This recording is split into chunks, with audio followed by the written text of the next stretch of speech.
Au lieu de Maïmouna Ndiaye, mais c'est dans une même rédaction, il y a l'interchangeabilité. Alors nous allons, comme annoncé, retrouver nos reporters, un de nos reporters sur place en direct depuis l'Assemblée nationale, Adia Atala, bonjour. Bonjour Adia. Adia Atala, bonjour. Adia qui n'est pas justement dans les dispositions pour échanger avec nous dans cette édition spéciale, je le rappelle, consacrée à la 12e législature, 150 députés qui seront installés à côté. L'enjeu principal, c'est la composition du bureau de l'Assemblée, à la tête duquel on pressent justement l'ancien Premier ministre Moustapha Niasse. Avant de pouvoir échanger avec nos reporters, nous revenons sur ce plateau avec notre invité également. Voilà, Barka, on va suspendre cette intervention et retourner à l'Assemblée nationale pour retrouver Adia Tala. Bonjour. Bonjour, Fadi. Voilà, vous êtes déjà sur place. Alors, déjà, quels sont les premiers propos qui peuvent venir justement restituer ce qui se passe ou ce que vous avez déjà vu? Oui, là, présentement, nous sommes devant l'Assemblée nationale et les alentours. Ce qu'on peut constater est que la devanture et les alentours brouillent de monde, particulièrement un public composé de femmes. Elles sont toutes venues soutenir le député de Benno Bokk Yakaar ou Benno Bokk Gis-Gis ou bien de PDS entre aux élus de l'hémicycle. Le démarrage des travaux a produit un léger retard. Les députés de la majorité ont procédé au dernier réglage. Selon certaines sources, Moustapha Niasse va être au perchoir comme président de l'institution. Moustapha Diakhaté, président du groupe parlementaire Benno Bokk Yakaar, qui a enregistré aussi l'adhésion des élus de Benno Bokk de Mansour Sy Djamil et du mouvement dédié et entre autres alliés de Macky Sall à la présidentielle de 2012. Mouriaï Fada aussi va diriger la coalition de PDS et des députés de l'opposition ont cependant déploré le retard constaté dans les débuts des travaux. Mais selon des députés de Benno Bokk Yakaar, cela est normal pour une première session de la 12e législature de procéder à des réglages et harmonisation des positions.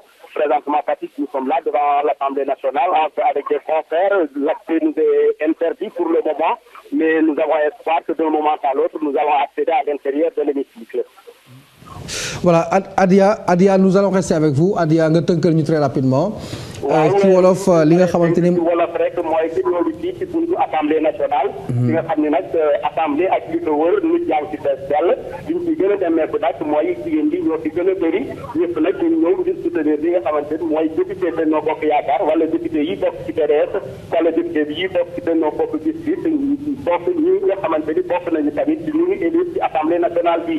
li nga xamante ni nag mooy door liggéey bi dafa mel ni liggéey bi daa xaw a tardé tuuti wante li ko waral rek mooy que ni député yu bokk ci majorité présidentielle yi mooy waa Benno Bokk Yakaar ñoo ngi daje seen biir ngir rek jublu ci dernier réglage yi mooy harmoniser seen position ngir suuf si nag nee nañu kii di Moustapha Niasse daanaka moom mooy jàll moom mooy nekk njiitu assemblée nationale kii di Moustapha Diakhaté nar a nekk tamit njiitu groupe parlementaire bu Benno Bokk Yakaar. Benno Bokk Yakaar nag am na ay yi nga xamante ni ñoo àndoon ak Macky Sall deuxième tour bi ñoom ñëpp dem nañu ba dugg ci coalition bi nga xamante ni mooy Benno Bokk Yakaar bokk na ci waa mouvement Tekki bu Mamadou Diallo bokk na ci tamit candidat bu Mansour Sy Djamil Mouriaï Fada nag moom nar a diriger ci nga xamante ni mooy député coalition PDS bi député opposition yi nag ñoom ñaawlu nañu yéexaayu door bi discussion bi war a door wante nag bi ñu laajee ñi nga xam ne mooy député Benno Bokk Yakaar yi nee nañu loolu lu war la ndax bi dafa nekk session boo xam ne mooy session bu jiitu ci fukk ak ñaareelu législature bi nga xamante ni moom moo am donc nag jot na dafa war ñu teg seen réglage yu mutu ku nekk ñu xam position am ñu harmoniser position yi comme ça bu ñuy dóor ñu xàttandoo dóorandoo benn yoon loolu daal lañ ci nekk mais bu fii ci buntu assemblée nationale fi nga xamante ni nag am na ay journalistes yu bëri yu ci xeet ya nga xamante ni dugguñu ndaxte dañu leen tere dugg bi waaye ñooñu am yaakaar ni rek balaa ci liggéey bi di commencé dinañu yegg ci biir assemblée nationale. Alors Adia, nous allons rester avec vous également. Vous savez que récemment le chef de l'État donc a posé la problématique de l'absentéisme au Sénégal au niveau des institutions mais également dans l'administration. On commence, les députés étaient convoqués je crois à 10 heures et nous sommes pas loin de 12 heures. Ça fait bizarre pour un projet comme celui-là. Oui, certainement que c'est vraiment bizarre.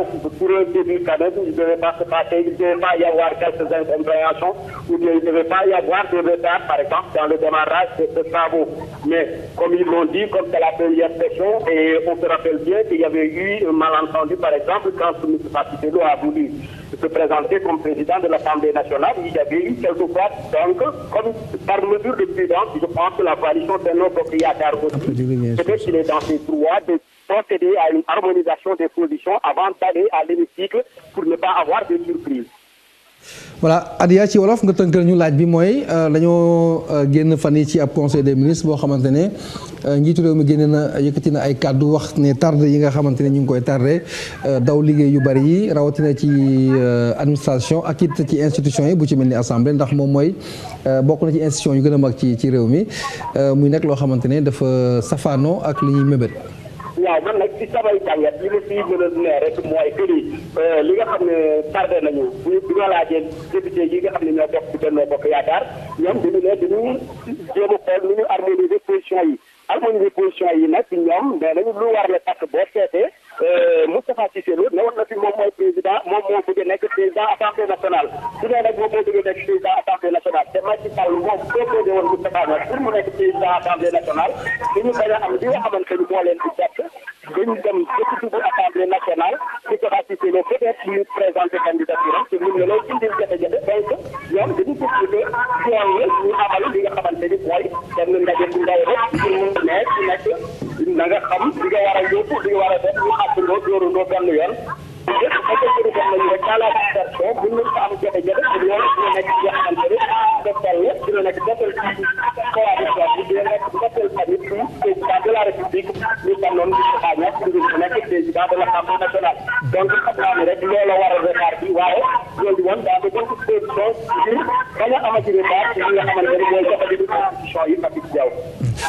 voilà Adia Talla daañu ñëwaat ak yow ci kanam tuuti rek ndax yaay ànd ak ñun pendant tout ce temps lii muy temps bi laaj pour ñu paree ci liggéey bi nga xamante ni moom la ñu xëyee tey fii ci Sénégal tabb li nga xamante ni moom mooy député yi taxawal it li nga xamante ni moom mooy bureau assemblée nationale ñu ngi tëjee ak Adia Barka li jëm ci wàllu tardé bi nga xamante ne dañ koo nemmeeku Sénégal maanaam njiitu réew mi dafa teg ci table ji ñu andi gëstu wala daal ñu ut saafara ci ni mu gën a gaawee ndax sénégalais tardé du lu ko jaaxal absenté naka noonu te it ñu gis ne ñu ngi waxoon député yi ci suba 10 heures ba léegi nii daanaka mbir yi tàmbalewul te dafa dañ ko doon commencé ci institution yi ak administration yow ban réaction nga ci am. waaw mooy li ñu doon wax rek mooy balaa ngay digle dara na fekk ne yow yaa koy commencé.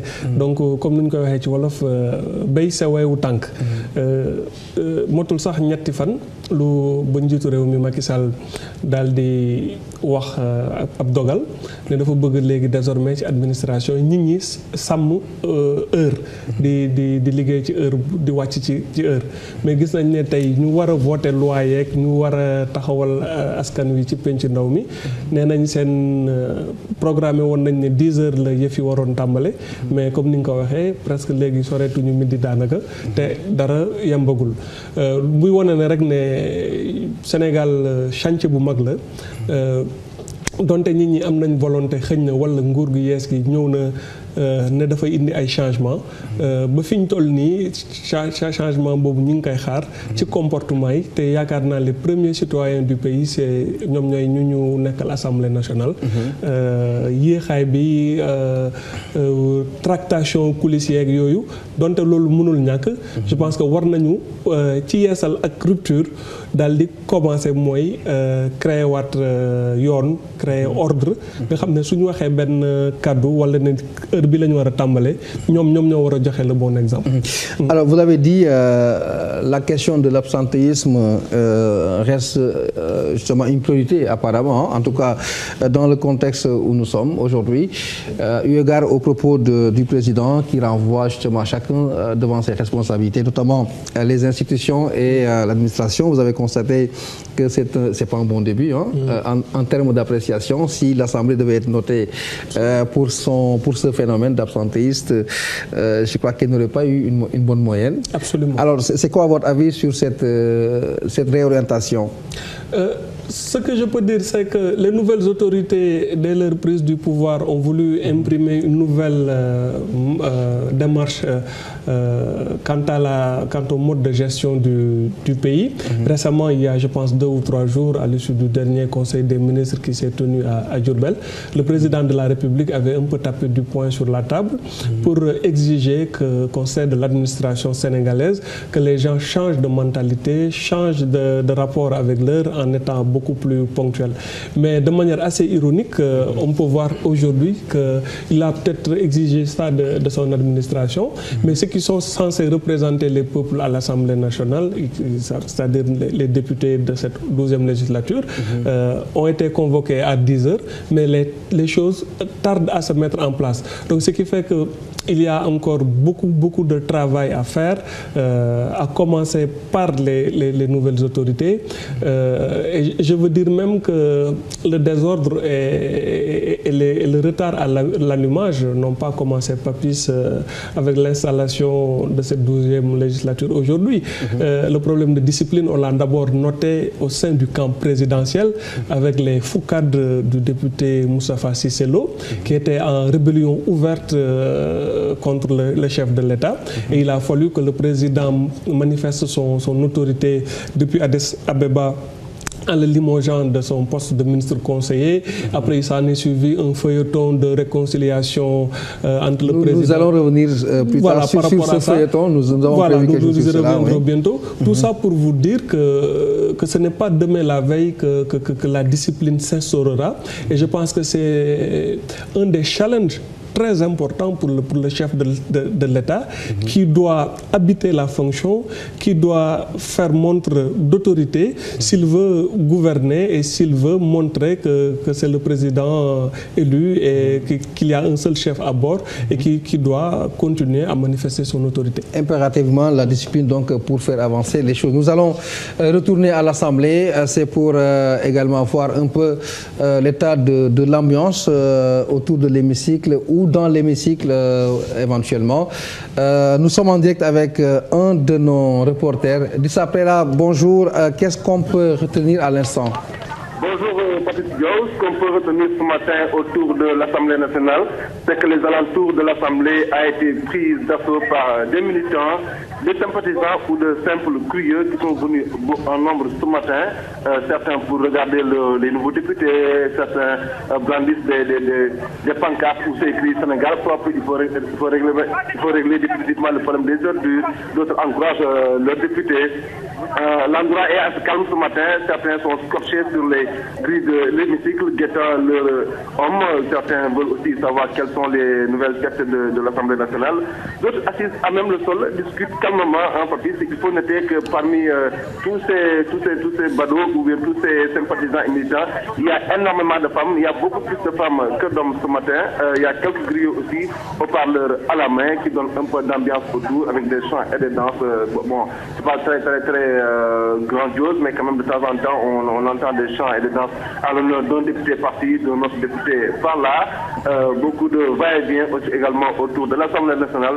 Ceux qui veulent entrer en fait sont empêchés par les gendarmes préposés à la porte. Patrice Diaw, c'est généralement l'ambiance qui prévaut ce matin autour de l'Assemblée nationale. Patrice Diaw. Voilà, Dissa duñ la bàyyigum si wolof lan la ñu war a mën a jàpp lu nekk ci wàllu ambiance foofule ci assemblée bi.